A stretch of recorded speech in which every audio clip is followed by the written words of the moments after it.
Yo creo que todos los cristianos estarán de acuerdo en que la ética está en crisis actualmente, no solo en el mundo entre los no creyentes, sino también en la iglesia. Los no creyentes toman 1000 direcciones tratando de encontrar la diferencia entre el bien y el mal. Incluso los cristianos bien intencionados están por todos lados cuando se trata de una vida ética y moral. Yo me he encontrado con algunos cristianos que parecen tener muy pocas convicciones morales y me he encontrado con otros cristianos que parecen tener respuestas simples para cada pregunta ética. Supongo que conforme pasan los años, estoy cada vez más convencido de que una de nuestras más grandes necesidades hoy en día es encontrar una manera de entender cómo las Escrituras aplican a nuestras vidas, cómo debemos pensar, actuar y sentir, una manera de tomar decisiones bíblicas. Esta serie sobre cómo tomar decisiones bíblicas es la primera de nuestro curso sobre la ética cristiana. En esta serie nos enfocaremos en el proceso que la Biblia nos enseña a seguir cuando tomamos decisiones sobre toda clase de cosas en nuestras vidas. Hemos llamado a esta primera lección Ética en la Escritura. Presentaremos esta serie primero estableciendo una definición bíblica de ética cristiana. Después, examinando el criterio tripartito bíblico de las buenas obras. Y finalmente, sugiriendo los contornos básicos de un proceso tripartito bíblico para tomar decisiones éticas. Comencemos definiendo el concepto de ética cristiana.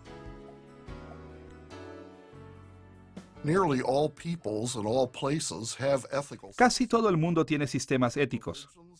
Diferentes religiones, culturas, sociedades e individuos tienen diversas formas de determinar lo que es ético y a menudo llegan a conclusiones radicalmente diferentes independientemente de qué conductas e ideas deben transmitirse y cuáles deben prohibirse. El campo de estudio que investiga estos sistemas diferentes y sus conclusiones generalmente se llama ética.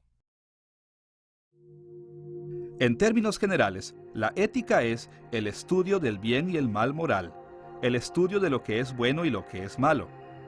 Esta definición será suficiente como una orientación básica hacia la ética, pero en estas lecciones no estamos tan interesados en un estudio profundo de la ética como lo estamos particularmente en el punto de vista cristiano o bíblico de la ética.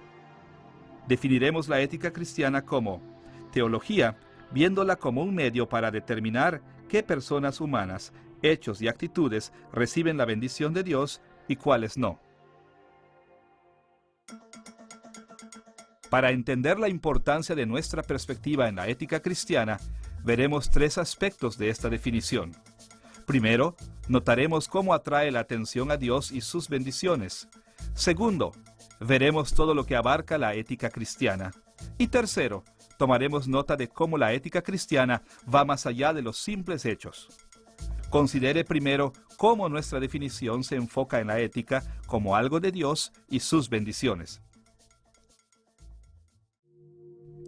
A diferencia de muchos otros sistemas éticos, nuestra definición se enfoca en Dios y su bendición, en lugar de usar términos como el bien y el mal o correcto e incorrecto. Aquellas cosas que reciben la bendición de Dios son buenas y correctas, mientras que aquellas cosas que no reciben su bendición son malas y están equivocadas. ¿Pero qué nos hace enfocarnos en Dios y su bendición de esta manera? Al enfocarnos en Dios y su bendición de esta manera, queremos decir 2 cosas. Primero, la naturaleza de Dios es la norma de moralidad. Y segundo, las acciones de Dios demuestran la norma de moralidad. Analicemos estas 2 ideas por un momento más detalladamente. Primero, afirmamos que Dios es la norma definitiva del bien y el mal, de lo correcto e incorrecto. Al decir esto, negamos que la moralidad definitiva sea una norma fuera de Dios, a la que incluso Él debiera cumplir si fuera considerado bueno.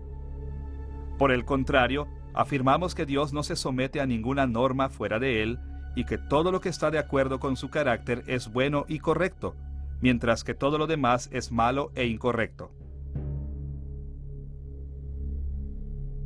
Considere estas ideas a la luz de las enseñanzas de Juan en 1 de Juan capítulo 1, versículos 5 al 7. Este es el mensaje que hemos oído de Él y os anunciamos. Dios es luz, y no hay ningunas tinieblas en Él. Si decimos que tenemos comunión con Él y andamos en tinieblas, mentimos y no practicamos la verdad. Pero si andamos en luz, como Él está en luz, tenemos comunión unos con otros, y la sangre de Jesucristo su Hijo nos limpia de todo pecado. Esta metáfora de que Dios es luz es principalmente una evaluación moral. La oscuridad es símbolo de pecado y mentiras, y la luz de la verdad y pureza del pecado. Es un cuadro de Dios perfectamente libre del pecado en su misma naturaleza, y es una descripción del pecado como aquello que está fuera de la naturaleza de Dios. A la luz de este pasaje y otros como este, estamos obligados a ver la naturaleza de Dios como la norma y modelo de bondad y rectitud, y por las mismas razones estamos obligados a condenar como pecadoras, malas e incorrectas, aquellas cosas que se oponen a su naturaleza. La segunda cosa que queremos decir al enfocarnos en Dios y su bendición es que las acciones de Dios manifiestan la norma de moralidad. Una de las principales maneras en que Dios muestra su aprobación por lo que es correcto y bueno es dando bendiciones. De la misma manera, Él muestra su aborrecimiento por lo que es incorrecto y malo, restringiendo las bendiciones y derramando maldiciones. Este principio lo vemos en acción innumerables veces a lo largo de la Biblia. Por ejemplo, al explicar las condiciones de su pacto con Israel en Levítico capítulo 26, versículo 3, Dios ofreció derramar enormes bendiciones sobre ellos con la condición de que, si anduviereis en mis decretos y guardareis mis mandamientos y los pusiereis por obra. Pero al principio del versículo 14 del mismo capítulo, los amenazó con terribles maldiciones si ellos no obedecían su palabra. Escuche la manera en que presentó estas maldiciones en Levítico capítulo 26, versículos 14 al 16. Pero si no me oyereis, ni hiciereis todos estos mis mandamientos, y si desdeñareis mis decretos, y vuestra alma menospreciare mis estatutos, no ejecutando todos mis mandamientos, e invalidando mi pacto, yo también haré con vosotros esto: enviaré sobre vosotros terror, extenuación y calentura, que consuman los ojos y atormenten el alma. Las maldiciones en este capítulo corren a lo largo de muchos versículos, cada una más terrible que la anterior. Pero el punto es que Dios amenaza con estas maldiciones a aquellos que se niegan a obedecer sus mandamientos y desprecian su relación del pacto. En ninguna parte de este pasaje Dios proclama que desobedecerlo es perverso, malo o incorrecto. No obstante, esta es la única conclusión a la que podemos llegar, basándonos en su amenaza de los aterradores juicios para aquellos que se vuelven contra Él. Conforme analizamos las Escrituras sobre la manera en que Dios ha revelado las normas de lo que es bueno y malo, encontramos tantas veces que la Biblia advierte lo bueno y lo malo, mostrando las reacciones de Dios en lugar de etiquetar las cosas explícitamente como buenas o malas. Cuando ponemos atención en las bendiciones y maldiciones de Dios, encontramos que el aspecto ético de muchos textos se vuelve más claro. Además de enfocarnos en Dios y sus bendiciones, nuestra definición de ética cristiana resalta la extensión del tema de ética. Cuando usamos el término ética, no es solo una rama de la teología, es un aspecto esencial de toda la teología y toda la vida cristiana. En el pasado, la ética se veía como una subdivisión de la teología que trataba con asuntos morales prácticos. La ética cristiana normalmente se enseñaba como si fuera solo una de tantas disciplinas teológicas. En este modelo pasado, mucha de la teología podía efectuarse con poco o nada de interés en la ética. Como resultado, los maestros de ética normalmente casi no tocaban aspectos de la teología y la vida. Por el contrario, nuestra definición enfatiza que la ética cristiana toca cada aspecto de la vida cristiana. Ética es la teología vista como un medio para determinar lo que es bueno y malo. De una u otra manera, cada aspecto y disciplina teológica trata con las bendiciones de Dios sobre el bien y maldiciones sobre el mal. Cada disciplina de la teología nos obliga a creer ciertos hechos, hacer ciertas cosas y sentir ciertas emociones. Y debido a que es bueno hacer y sentir estas cosas, e incorrecto no hacerlo, toda la teología involucra el estudio de lo correcto y lo incorrecto. Toda la teología involucra la ética. Ahora, más allá de esto, la ética cristiana toca cada área de la vida. La teología en sí no se reduce a una pequeña área de la vida. En el tercer capítulo de mi libro, La doctrina del conocimiento de Dios, defino la teología como la aplicación de la palabra de Dios a todos los aspectos de la vida. En otras palabras, la teología no es el reflejo de Dios y su palabra, más bien es el reflejo que trae consigo su aplicación. Nada está fuera de las normas morales de Dios. Considere este punto de vista sobre la ética y la teología a la luz de 2 de Timoteo capítulo 3, versículos 16 y 17. Toda la Escritura es inspirada por Dios y útil para enseñar, para redarguir, para corregir, para instruir en justicia, a fin de que el hombre de Dios sea perfecto, enteramente preparado para toda buena obra.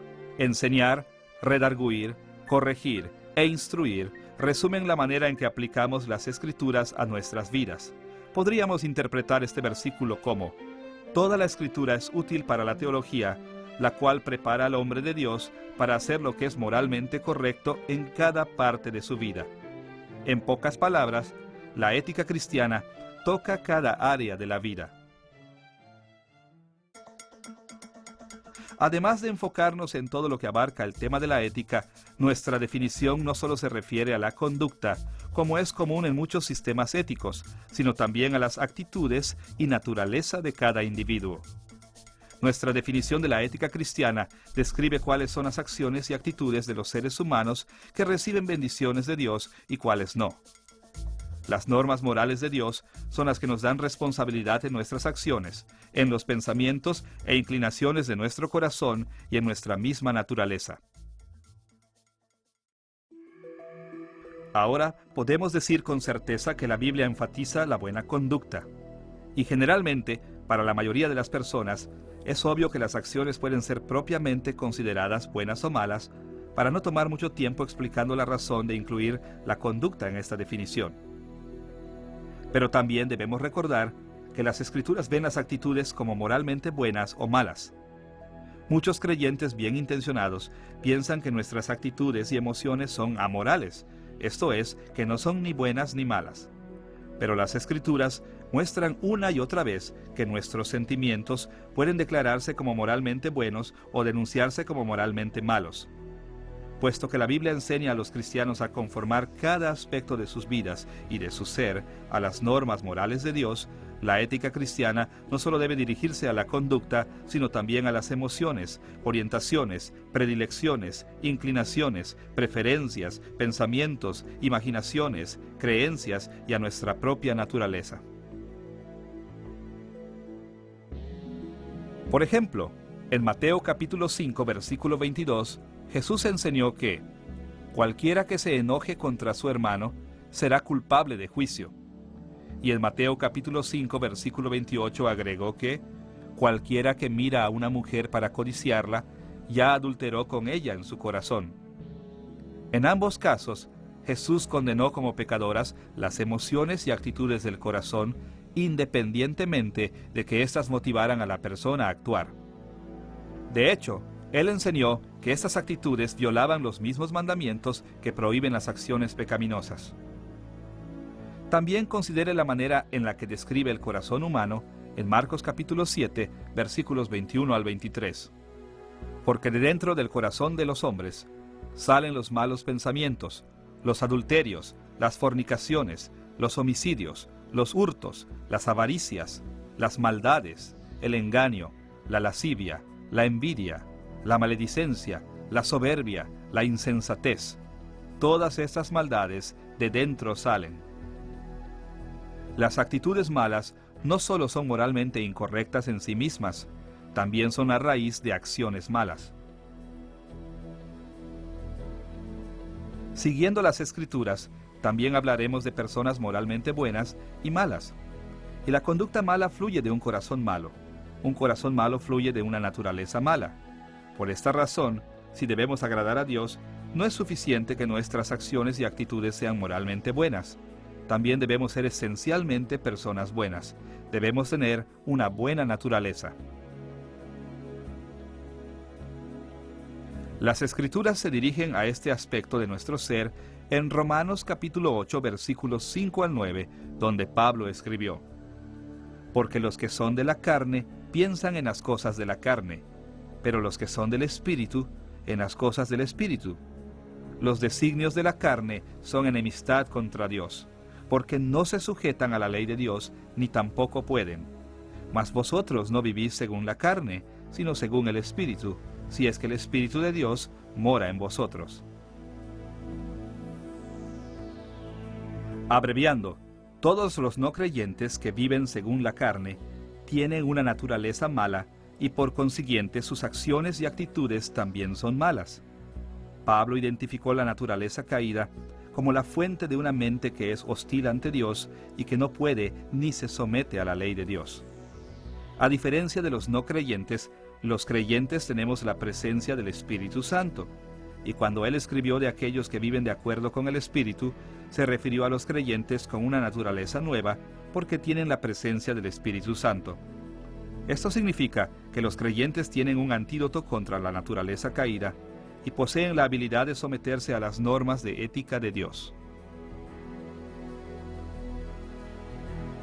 Así que, cuando hablamos de ética cristiana como teología viéndola como un medio para determinar qué personas humanas, hechos y actitudes reciben la bendición de Dios y cuáles no, queremos decir por lo menos tres cosas.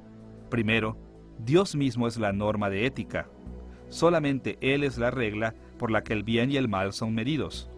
Segundo, toda la teología, incluso toda la vida, tiene dimensiones éticas. Tercero, las normas morales de Dios nos mantienen en responsabilidad de nuestras acciones, pensamientos e inclinaciones de nuestro corazón y en nuestra misma naturaleza.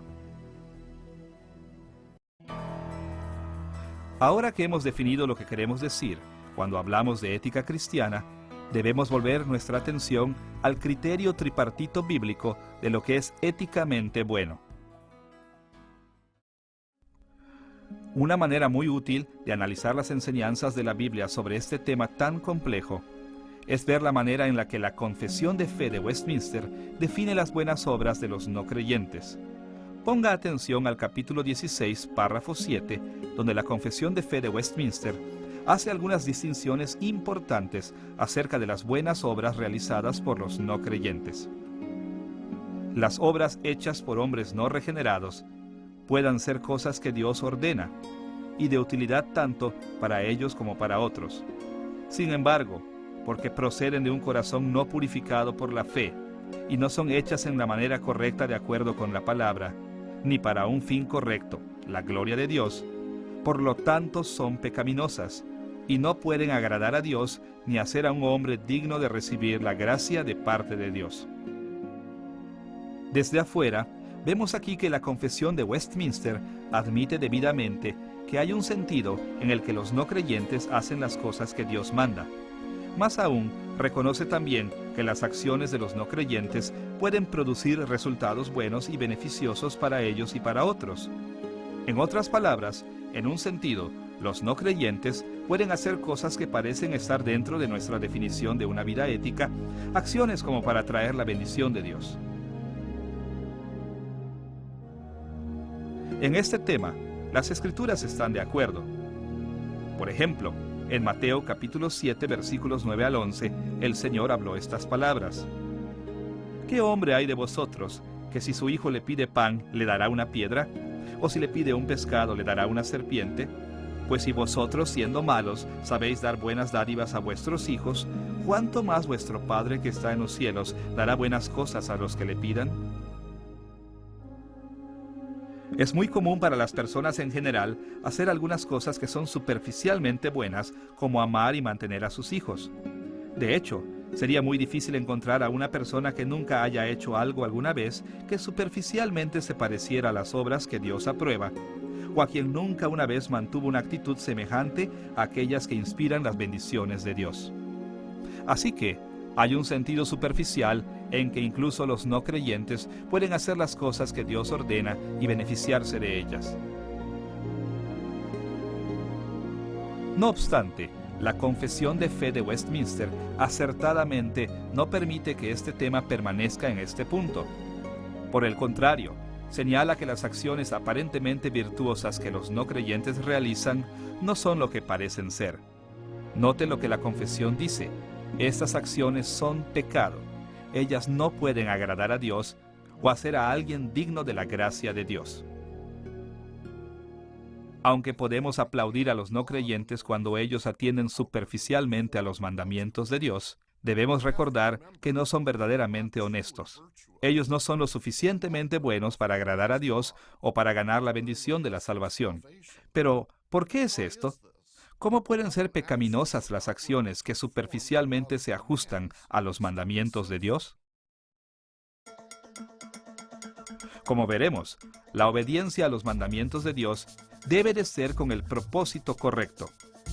En segundo lugar, debe ser conforme a la norma correcta, conforme a la manera prescrita en las Escrituras. Y en tercer lugar, debe ser con la meta correcta en mente, que es glorificar a Dios. En pocas palabras, a menos que una obra sea hecha con el propósito correcto, en conformidad con la norma correcta y para una meta correcta, esta no es una obra que Dios recompensará con bendiciones.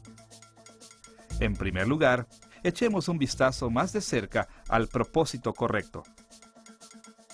A menos que una obra se haga con el propósito correcto, no es una obra que Dios recompensará con bendiciones. Primero, debe proceder de un corazón que ha sido purificado a través de la fe. Segundo, las acciones deben fluir del amor cristiano. En las palabras de la Confesión de Fe de Westminster, las obras que proceden de un corazón no purificado por la fe son pecado y no pueden agradar a Dios. Este criterio del propósito correcto está estrechamente asociado con la forma en que nuestra definición de ética cristiana se enfoca en personas buenas con naturalezas buenas. Como ya hemos dicho, solo los creyentes que han sido llenos del Espíritu Santo pueden hacer obras que Dios recompensa con bendiciones. Una razón para esto es que solo los creyentes tienen corazones que han sido purificados por la fe. Aquí la confesión está hablando de Dios, dador de fe salvadora, que permanece y crece dentro de los creyentes. Es el medio de purificación a través del cual los creyentes reciben nuevas y buenas naturalezas, y motiva a los creyentes propiamente para hacer buenas obras. Como Santiago escribió en el capítulo 2, versículos 14 al 20. ¿De qué aprovechará si alguno dice que tiene fe y no tiene obras? ¿Podrá la fe salvarle? La fe si no tiene obras es muerta. ¿Mas quieres saber que la fe sin obras es muerta? El tipo de fe que purifica el corazón, el tipo de fe que salva, es el tipo de fe que motiva las buenas obras. Esta es la fe que pertenece a los creyentes y solo a los creyentes. Escuche la manera en que el autor de Hebreos marca este punto en Hebreos capítulo 11, versículo 6. Pero sin fe es imposible agradar a Dios, porque es necesario que el que se acerca a Dios crea que le hay y que es galardonador de los que le buscan. A menos que nuestros esfuerzos por buscar las bendiciones de Dios estén basados en la fe, no podemos agradar a Dios y por consiguiente no pueden ser recompensados por Él. En otras palabras, sin la fe como uno de nuestros propósitos, nosotros no podemos hacer buenas obras. La afirmación de Pablo de esta doctrina es quizás la más clara y más precisa en todas las Escrituras.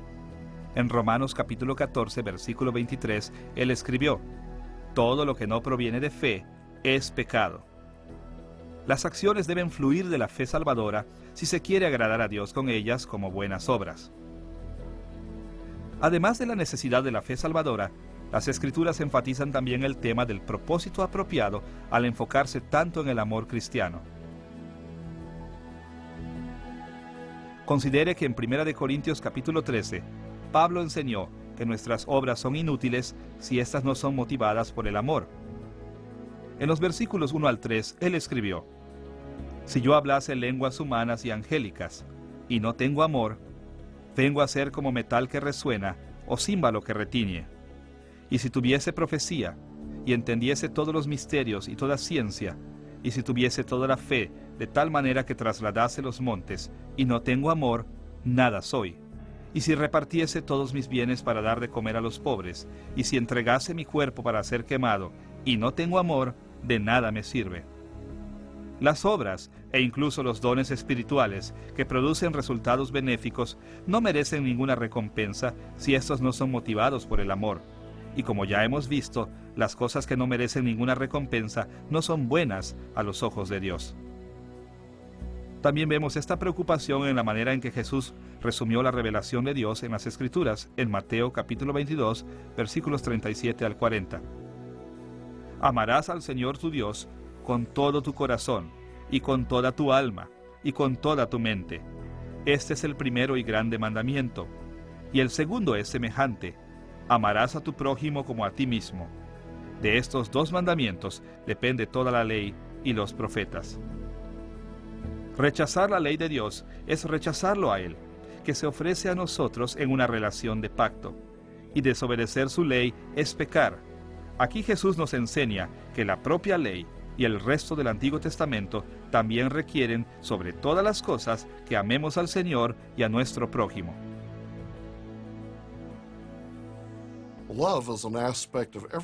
El amor es un aspecto que encontramos en cada ley que Dios nos manda a obedecer. Así que si no actuamos con amor, ninguna obra que hagamos puede estar dentro de su norma. Y lo que hace aún más difícil de cumplir la norma de Dios es que nuestro amor debe ser para Dios y nuestro prójimo. Los no creyentes no aman a Dios. Ellos se oponen a Él. Y como resultado, nunca pueden ser motivados por el amor de Dios. En otras palabras, ellos nunca pueden tener el propósito correcto. Y debido a esto, nunca pueden hacer algo que Dios considere, en un último sentido, ser bueno. Además de señalar que las buenas obras deben fluir de los propósitos correctos, la Confesión de Fe de Westminster también establece que las buenas obras deben satisfacer a la norma correcta. Escuche de nuevo las palabras del capítulo 16, párrafo 7. Las obras hechas por hombres no regenerados puedan ser cosas que Dios ordena y de utilidad tanto para ellos como para otros. Sin embargo, porque no son hechas en la manera correcta de acuerdo con la palabra, por lo tanto son pecaminosas. Aquí la confesión pone énfasis en que, para que las obras sean buenas, deben hacerse según la norma de la palabra de Dios, es decir, la revelación de Dios. Para presentar nuestro análisis de la norma correcta, mencionaremos 3 temas. Primero, los mandamientos de las Escrituras. Segundo, todas las Escrituras. Y tercero, revelación general, la creación en sí. En primer lugar, todos los mandamientos de las Escrituras están diseñados para guiarnos. Escuche cómo Juan resumió esta idea en 1 de Juan capítulo 3, versículo 4. Todo aquel que comete pecado, infringe también la ley, pues el pecado es infracción de la ley. Note lo que Juan no dijo. Él no enseñó simplemente que todos los que cometemos desobediencia cometemos pecado, como si la desobediencia fuera solamente uno de muchos tipos de pecado. En cambio, él dijo que todos los que pecan son culpables de desobediencia, manifestando que todo pecado trae consigo desobediencia. Todo pecado viola la ley de Dios. Aquí las palabras de Juan son categóricas y consignan la importancia de la norma apropiada en los términos más fuertes posibles. Pero hoy debemos aceptar que incluso muchos cristianos piensan que es posible que algunas violaciones de la ley de Dios no son pecado. Ciertos mandamientos de Dios pueden ser ignorados. Bien, Santiago se enfocó en este tema en el capítulo 2, versículos 9 y 10 de su carta. Pero si hacéis acepción de personas, cometéis pecado, y quedáis convictos por la ley como transgresores, porque cualquiera que guardare toda la ley, pero ofendiere en un punto, se hace culpable de todos. Claramente algunas violaciones de la ley son pecado, como mostrar favoritismo, tal como Santiago lo mencionó. Pero Santiago entonces siguió diciendo que violar cualquier mandato de la ley significaba violar todos los mandatos de la ley.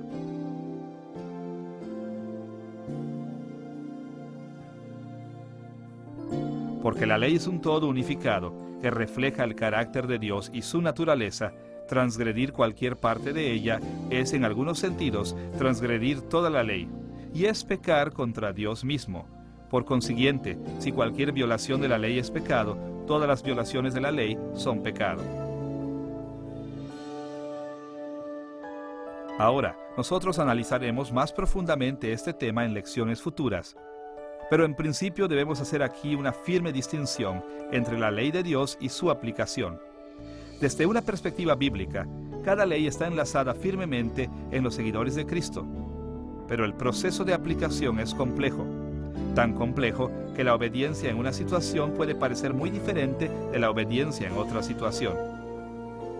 Ahora nosotros debemos hacer énfasis en que no estamos defendiendo el relativismo.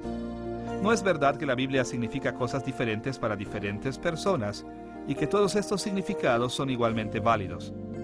Al contrario, la Biblia significa lo que Dios dice que significa, lo que sus autores originales quisieron que significara.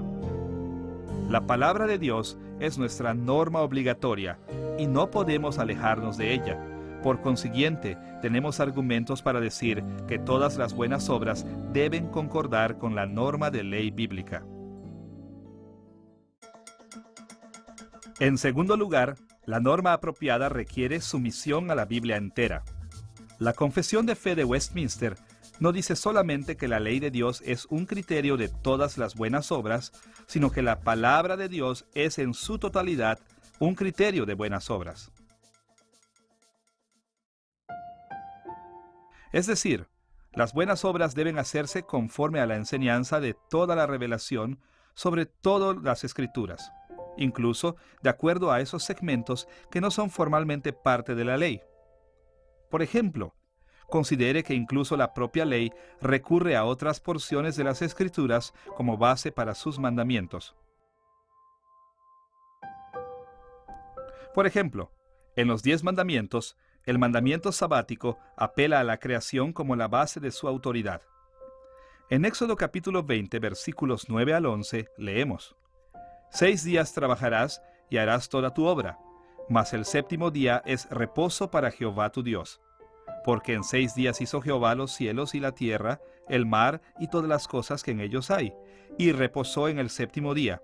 Por tanto, Jehová bendijo el día de reposo y lo santificó. En este punto, los mismos 10 mandamientos establecen su autoridad moral en las implicaciones morales de la creación. Jesús hizo algo similar cuando defendió la tan llamada ruptura del Sabbat por los discípulos basándose en la conducta de David. Escuche la forma en la que respondió a los fariseos en Mateo capítulo 12, versículos 3 al 4. ¿No habéis leído lo que hizo David cuando él y los que con él estaban tuvieron hambre?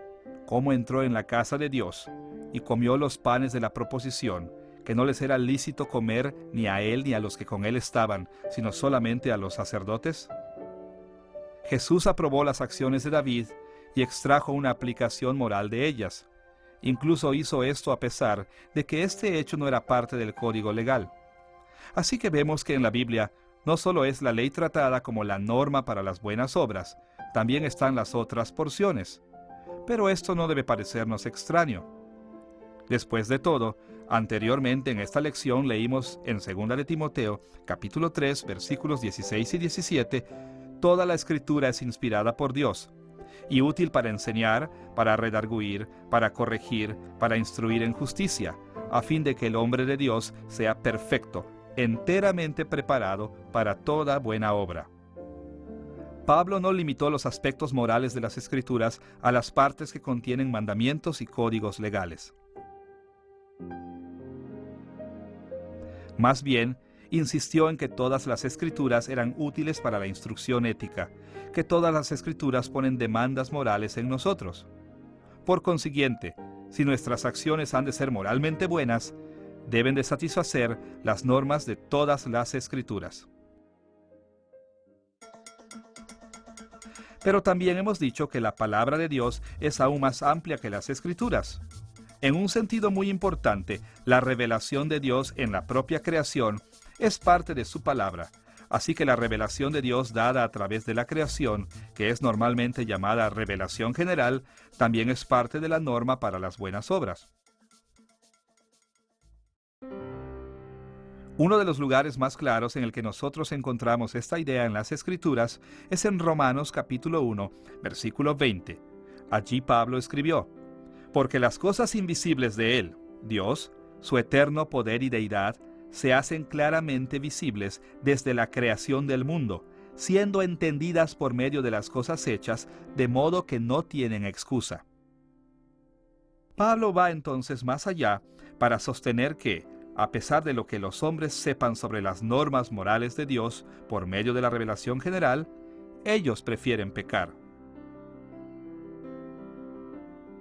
Pero el punto es este: las acciones de los hombres están condenadas porque violan las normas reveladas por la revelación general de Dios.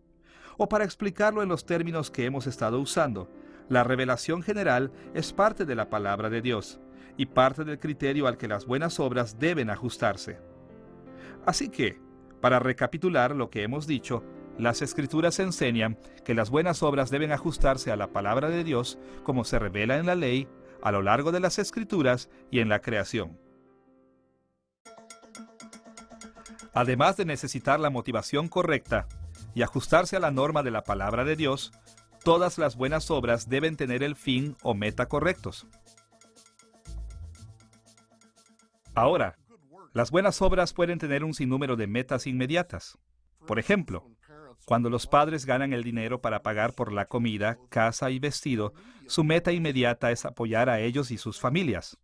Esta es una buena meta y admirable, pero en nuestro estudio de ética estamos más interesados en la meta final de las obras que las personas hacen.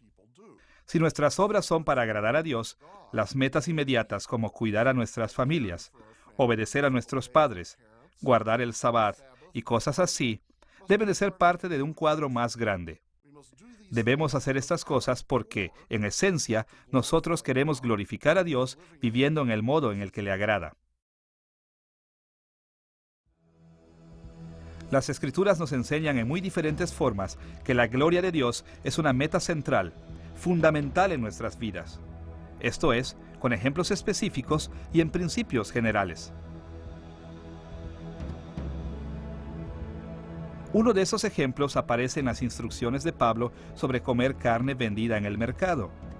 Pablo dijo que comer y abstenerse podrían ser ambas cosas buenas, siempre y cuando la gloria de Dios fuera respetada. Él escribió estas palabras en 1 Corintios capítulo 10, versículo 31. Si pues coméis o bebéis, o hacéis otra cosa, hacedlo todo para la gloria de Dios. Pablo entendió que algunas metas inmediatas podrían hacer que fuera bueno comer, mientras que otras metas inmediatas podrían hacer que abstenerse de comer fuera bueno. Su punto era que debe de haber otro principio que anule esas metas inmediatas. Esto es, preocuparse por la gloria de Dios, y que, a menos que esta meta última esté a la vista, ni comer ni abstenerse podrían ser considerados buenos. Pedro dijo algo similar cuando instruyó a sus lectores acerca del uso de dones espirituales. Escuche sus palabras en 1 de Pedro capítulo 4, versículo 11. Si alguno habla, hable conforme a las palabras de Dios. Si alguno ministra, ministre conforme al poder que Dios da, para que en todo sea Dios glorificado. El punto inmediato de Pedro era que deben hacerse todos los dones y ministerios en la iglesia para la meta final de la gloria de Dios. Pero el principio que Pedro estaba aplicando era que todo en la vida cristiana debe hacerse de tal manera que honre a Dios y le dé gloria. Otras declaraciones en las Escrituras hacen este principio general más explícito. Un lugar en el que vemos esto bastante claro es en Romanos capítulo 11, versículo 36, donde Pablo escribió estas palabras sobre Dios. Porque de Él, y por Él, y para Él son todas las cosas. A Él sea la gloria por los siglos. Aquí Pablo expresó gran alegría sobre el hecho de que todo es por Él y para Él. Esto quiere decir, entre otras cosas, que todo debe ser hecho para la obra de Dios y se tendrá su gloria y honra como meta final. Así que Pablo dio énfasis a este punto exclamando: a Él sea la gloria por los siglos. De hecho, este versículo sugiere que se glorifique a Dios finalmente en todo lo que existe, ya sea creándolo, sosteniéndolo, obedeciéndolo, autorizándolo o recibiéndolo como servicio en su honor. No es extraño entonces que Él apruebe las obras en las que se piensa en darle la gloria y condena las obras que desatienden o se oponen a su gloria. Dios premia y aprueba solo esas obras que tienen su gloria como su meta final. Ahora que hemos establecido una definición bíblica de ética cristiana y hemos examinado el criterio tripartito escrito para las buenas obras, debemos aplicar estas ideas poniendo el proceso triple por el cual los cristianos deben tomar decisiones éticas. A lo largo de estas lecciones, examinaremos los pasos prácticos que debemos de seguir al tomar decisiones éticas constantemente. A estas alturas, sin embargo, podemos trazar los contornos básicos del análisis que explicaremos con mayor profundidad en lecciones más adelante. Para presentar nuestro análisis, mencionaremos 3 temas. Primero, 3 tendencias de grupos cristianos diferentes. Segundo, 3 perspectivas para tomar decisiones éticas. Y tercero, la interdependencia de estas perspectivas. Considere primero las tendencias que los diferentes grupos cristianos tienen cuando toman decisiones éticas. Hay muchas maneras diferentes en que los creyentes intentan tomar decisiones éticas en la vida, pero tienden a caer en 3 categorías principales. Algunos dan énfasis a nuestra conciencia cristiana y la guía del Espíritu Santo, insistiendo que las acciones son buenas si éstas están de acuerdo con sus indicadores interiores. Otros dan énfasis a las Escrituras, insistiendo que las acciones son buenas si obedecen los decretos de las Escrituras, pero son malas si no lo hacen. Aún otros dan énfasis al resultado de las acciones e insisten en que las acciones son buenas si producen consecuencias buenas, pero son malas si producen consecuencias malas. Como hemos visto, la Biblia define las buenas obras como aquellas que se hacen con el propósito correcto, por la norma correcta y para la meta correcta. Y de hecho, estos 3 criterios para las buenas obras corresponden a los énfasis que nosotros acabamos de mencionar. Aquellos que dan énfasis a la conciencia y a la guía del Espíritu Santo están principalmente interesados en el propósito correcto. Podríamos decir que ellos consideran primero el hecho de que las buenas obras solo pueden ser hechas por personas buenas. Al tomar juicios éticos, tienden a hacer preguntas como: ¿cuál es mi actitud? ¿Tengo yo la madurez para tomar la decisión correcta? ¿Tengo yo la capacidad espiritual de aplicar la palabra de Dios a la situación? Después están aquellos que toman decisiones éticas enfocándose en la norma correcta. Estas personas dan énfasis a los decretos de las Escrituras. Cuando se enfrentan con un problema ético, su primera pregunta tiende a ser: ¿qué dice la palabra de Dios? Finalmente, aquellos que piensan principalmente en las consecuencias de sus acciones están primordialmente interesados en la meta correcta. Ellos se enfocan en la propia situación y hacen preguntas como: ¿cuál es el problema? ¿Qué problemas están envueltos? ¿Cuáles serán los resultados de las posibles soluciones a este problema? Estas 3 direcciones generales que adoptan los cristianos al tomar sus decisiones ayudarán a comprender que estas direcciones realmente representan 3 perspectivas esenciales para toda toma de decisiones éticas. A lo largo de estas lecciones, hablaremos de juicios éticos o decisiones de esta manera.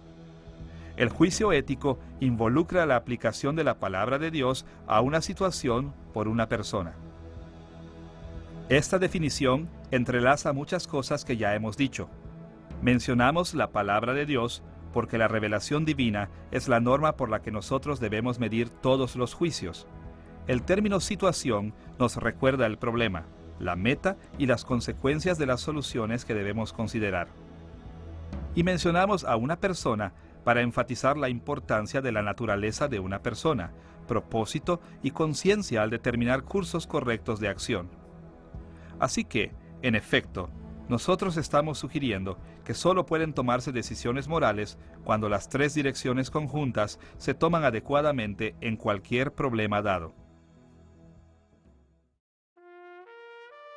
A menudo les parece ilógico a muchos creyentes que pongamos relativamente igual énfasis en estos tres factores. Después de todo, en la mayoría de los círculos conservadores de cristianos, consideramos las Escrituras como nuestra única regla infalible de fe y práctica. En este sentido, nosotros valoramos la enseñanza de las Escrituras sobre cualquier otra consideración que pudiéramos hacer. Es más, ayuda a ver que si somos bíblicos en nuestro acercamiento a la ética y si seguimos las Escrituras como nuestra única regla infalible, entonces veremos que la misma Biblia nos enseña no solo a considerar la palabra de Dios, sino también la situación y a la persona cuando vemos todo el proceso del análisis de ética. La ética debe de analizarse por lo menos de tres maneras distintas o desde tres diferentes perspectivas.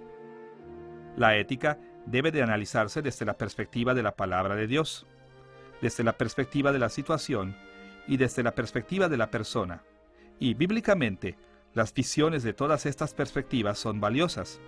Por consiguiente, el mejor acercamiento es hacer ética desde las tres perspectivas y permitir que las características de cada perspectiva informen e influyan en las características de las otras. Hablaremos de tres perspectivas o acercamientos hacia cada juicio ético. La perspectiva situacional también es llamada en esta serie de lecciones la perspectiva circunstancial, la perspectiva normativa y la perspectiva existencial. Volveremos a estas perspectivas muchas veces en estas lecciones, pero a estas alturas debemos mirar la idea básica de cada perspectiva. Cuando nuestras preguntas éticas se enfocan en los problemas mismos, en las consecuencias de las acciones o en las metas, nosotros estamos haciendo ética desde la perspectiva circunstancial.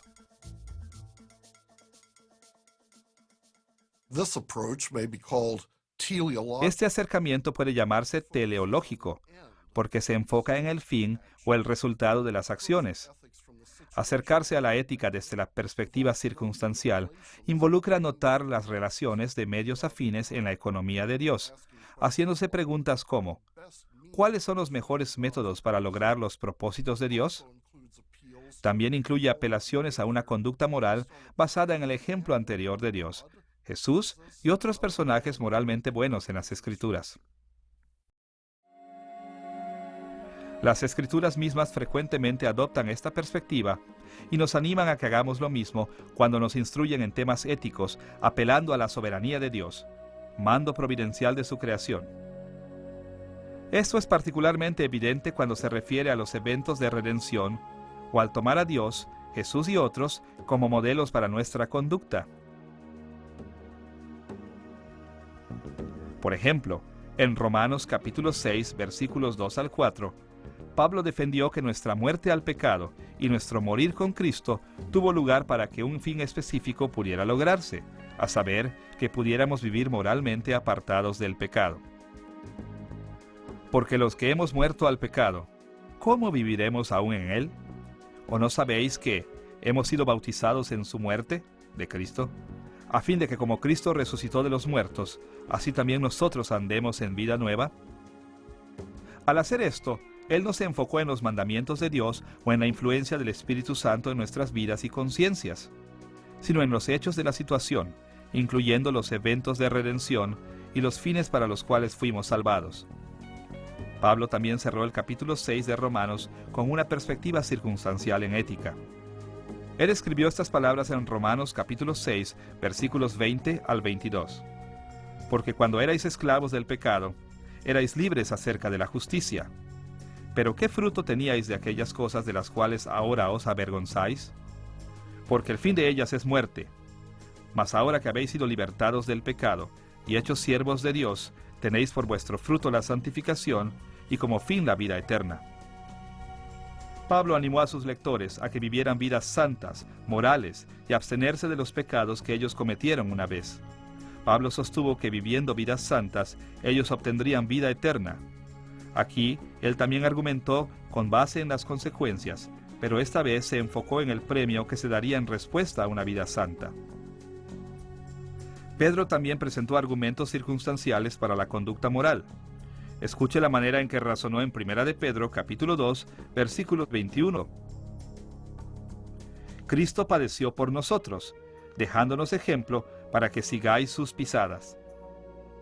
Aquí Pedro animó a los creyentes a que estuvieran dispuestos a sufrir por causa de la rectitud, y no lo hizo citando las Escrituras o hablando de la guía interior del Espíritu Santo, sino apelando a los hechos de la historia de la redención y específicamente al ejemplo del sufrimiento de Jesús en la cruz. Quizás la perspectiva más intuitiva para los cristianos es lo que llamamos la perspectiva normativa. Normativa se refiere al hecho de que la palabra de Dios es la norma o estándar para la ética. Estamos haciendo ética desde la perspectiva normativa cuando consultamos la Biblia para que nos diga qué hacer. Por ejemplo, al restaurar la adoración correcta a Israel, el rey Josías instruyó a su pueblo para que guardaran la Pascua. En 2 de Reyes, capítulo 23, versículo 21, él les ordenó: «Haced la Pascua a Jehová vuestro Dios, conforme a lo que está escrito en el libro de este pacto». Su explicación no fue la historia de la redención, o el hecho de que su situación los limitara a esta obligación, o que Dios interiormente los orientara a guardar la Pascua, sino que las Escrituras mismas los dirigieron a celebrar este recordatorio. Él se basó en las palabras de la ley que Dios había entregado a su pueblo por medio de Moisés. El apóstol Juan también adoptó la perspectiva normativa cuando apeló al mandamiento de Dios como la base para la creencia y la conducta en 1 de Juan capítulo 3 versículo 23. Y este es su mandamiento: que creamos en el nombre de su Hijo Jesucristo y nos amemos unos a otros. De nuevo, la palabra de Dios era la base para la conducta. Dios ordenó que las personas se comporten y crean de cierta manera, y solo con su autoridad mandó a todas las personas a cumplir esta norma moral. Después de ver las perspectivas circunstancial y normativa, ahora echemos un vistazo a la ética desde la perspectiva de la persona, lo que llamaremos la perspectiva existencial. Cuando nos acercamos a la ética haciendo preguntas que son específicas a las personas involucradas, estamos haciendo ética desde una perspectiva existencial. Al decir existencial, no pretendemos asociar esta perspectiva con la filosofía particular de los existencialistas. Más bien, queremos decir que esta perspectiva ve la ética a través de la lente de la experiencia de la persona individual. La perspectiva existencial se enfoca en la confrontación e interacción de uno mismo con Dios. Cuando nos acercamos a la ética desde esta perspectiva, no degradamos la autoridad de Dios o exaltamos nuestras propias sensibilidades como nuestra norma final de lo que es correcto e incorrecto. Más bien hacemos preguntas como: ¿cómo debo cambiar yo si debo ser santo? Y prestamos atención a influencias como la guía interior del Espíritu Santo y la conciencia santificada personal. Así que vemos entonces que las Escrituras dictan a nuestras conciencias y la guía del Espíritu Santo como un medio válido para determinar lo que es correcto y lo que es malo. Junto con las perspectivas circunstancial y normativa, la perspectiva existencial es una herramienta necesaria para cuando buscamos hacer juicios éticos. Las Escrituras contienen muchos ejemplos de este análisis de la ética, como en 1 de Juan capítulo 3 versículo 21, en donde el apóstol escribió: «Amados, si nuestro corazón no nos reprende, confianza tenemos en Dios». Su punto era que, como personas redimidas, nuestros corazones están conectados con el carácter de Dios, y si el amor de Dios mora dentro de nosotros, podemos intuir lo que es correcto y lo que está equivocado. Dios se mueve dentro de su pueblo para darles la convicción interior de lo correcto y lo incorrecto. Y cuando reconocemos este aspecto al aplicar la ética, estamos usando la perspectiva existencial. Encontramos el mismo tipo de pensamiento en los escritos de Pablo. Por ejemplo, en Gálatas capítulo 5, Pablo asoció la carne con nuestra naturaleza pecaminosa y listó muchos hechos inmorales que la carne nos motiva a cometer. Él también explicó que el Espíritu Santo trabaja en nosotros para producir cosas moralmente buenas como amor, alegría y paz. En este contexto, explicó que los creyentes pueden realizar acciones buenas obedeciendo la guía interior del Espíritu Santo. Escuche su enseñanza en Gálatas capítulo 5, versículo 16, de acuerdo a la Nueva Versión Internacional. Vivan por el Espíritu y no seguirán los deseos de la naturaleza pecaminosa. Una manera legítima para los creyentes de hacer juicios éticos es considerar el llamado interior del Espíritu. Y cuando hacemos esto, estamos viendo lo correcto e incorrecto desde la perspectiva existencial. En Romanos capítulo 14, versículos 5, 14 y 23, Pablo puso tanto énfasis en la perspectiva existencial que insistió en que violar nuestras conciencias era pecado, aun cuando nuestras conciencias no son perfectas. Cada uno esté plenamente convencido en su propia mente. Yo sé y confío en el Señor Jesús, que nada es inmundo en sí mismo, mas para el que piensa que algo es inmundo, para él lo es. Pero el que duda sobre lo que come es condenado, porque no lo hace con fe. Pablo estaba hablando sobre comida sacrificada a los ídolos, y explicando que era bueno para los cristianos comer esta comida siempre y cuando en sus mentes ellos no pensaran en ello como un acto de culto pagano. Pero si sus conciencias no les permitían comer de esta manera, sería pecado para ellos comer esta comida. Es interesante que en el contexto de este capítulo, Pablo defendió que si el tema se viera simplemente desde las perspectivas normativa y circunstancial, la mayoría de los creyentes se inclinarían por comer esta comida. Pero él insistió en que los creyentes también deben considerar el punto de vista de la perspectiva existencial, y que no debieran comer a menos de que ellos pudieran sacar las mismas conclusiones de las tres perspectivas. Ahora que hemos presentado las perspectivas circunstancial, normativa y existencial en la ética, debemos invertir algún tiempo para ver la manera en que estas tres perspectivas actúan recíprocamente y dependen entre sí. Las tres perspectivas diferentes desde las que podemos analizar la ética no son partes separadas. Más bien, cada perspectiva es el todo de la ética vista de un ángulo u otro. Debo admitir que al principio esto puede ser un poco confuso. Después de todo, parecería que algunos de los ejemplos que ya hemos dado en esta lección solo emplean una perspectiva en cierto momento. Pero en realidad, todos nuestros ejemplos involucran las tres perspectivas. Nosotros simplemente hemos escogido ejemplos donde se despliega una perspectiva en la forma más prominente para resaltar las diferencias entre las tres. La verdad del tema es que ninguna perspectiva debe funcionar en la vida aislada de las otras. En primer lugar, considere lo que está implicado en la perspectiva circunstancial. La situación trae consigo todos los hechos pertinentes de las preguntas éticas que estamos considerando, incluso las personas involucradas en el tema y en la palabra de Dios, que es la norma por la que el tema deberá ser evaluado. Si no fuera por las personas, no habría nadie para hacer preguntas éticas, y si no fuera por la revelación de Dios, nada se sabría sobre los hechos en primer lugar. En otras palabras, incluso cuando evaluamos preguntas éticas desde la perspectiva circunstancial, nuestras investigaciones siempre deben incluir consideraciones personales y normativas. Es seguro decir que a menos que nosotros veamos la situación a la luz de la palabra de Dios, y a menos que reconozcamos cómo la situación nos afecta como personas, no hemos entendido la situación debidamente. Esto es cierto también cuando hablamos de la perspectiva normativa.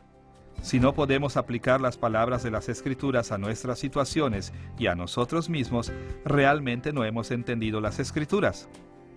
Considera al hombre que dice: yo sé qué quiere decir no robarás, pero no sé cómo aplicarlo a mí o a los fondos que desfalqué de mi patrón.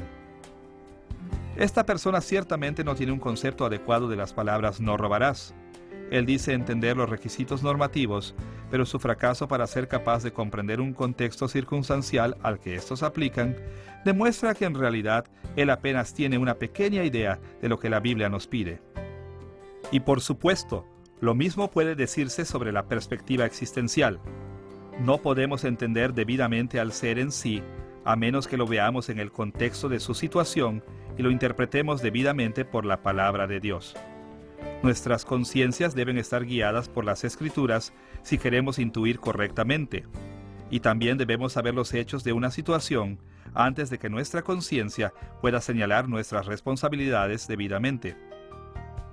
Así entonces, cada perspectiva necesita considerar a las otras. Si nosotros aplicamos cualquier perspectiva perfectamente, nos mostrará todas las mismas características internas que podemos obtener de las otras dos. El problema es que no somos seres humanos perfectos, con visión perfecta de las características interiores. Por esta razón, normalmente no vemos muy claramente problemas existenciales y circunstanciales cuando nos acercamos a temas desde un punto de vista exclusivamente normativo. Y normalmente, no entendemos bien problemas normativos y existenciales si solo adoptamos la perspectiva circunstancial. Y por supuesto, también es cierto que si solo miramos aspectos existenciales de preguntas éticas, raramente llegaremos a conclusiones correctas con relación a problemas normativos y circunstanciales. Si pudiéramos pensar correctamente sobre la ética, las tres perspectivas siempre darían exactamente las mismas conclusiones y visiones. Pero ya que no somos perfectos, debemos aprovecharnos de las tres perspectivas para tener toda la información posible sobre los asuntos éticos. Usando las tres perspectivas, podemos proporcionarnos los controles y equilibrios para las características de cualquiera de las perspectivas. En esta lección hemos presentado el tema de la ética cristiana, definiéndola como el todo de la teología, visto desde sus aspectos éticos. También hemos explicado el criterio tripartito de la Biblia para las buenas obras. Finalmente, hemos sugerido un modelo bíblico para tomar decisiones éticas que tomen en cuenta los beneficios de dar énfasis y equilibrar las perspectivas normativa, circunstancial y existencial. Making biblical decisions in the modern world can be extremely challenging. We constantly Tomar decisiones bíblicas en el mundo moderno es sumamente desafiante. Constantemente nos sentimos arrastrados por una variedad de influencias, muchas de las cuales no reconocen la autoridad de Dios y no quieren su bondad. Pero como cristianos, debemos afirmar la bondad de Dios y debemos seguirlo en nuestras decisiones éticas. Y una manera muy útil de hacer esto es el uso de las perspectivas normativa, circunstancial y existencial de la ética. Cuando incorporamos estas perspectivas en nuestro pensamiento, nos preparamos para evaluar situaciones éticas complejas y tomar sabias decisiones bíblicas.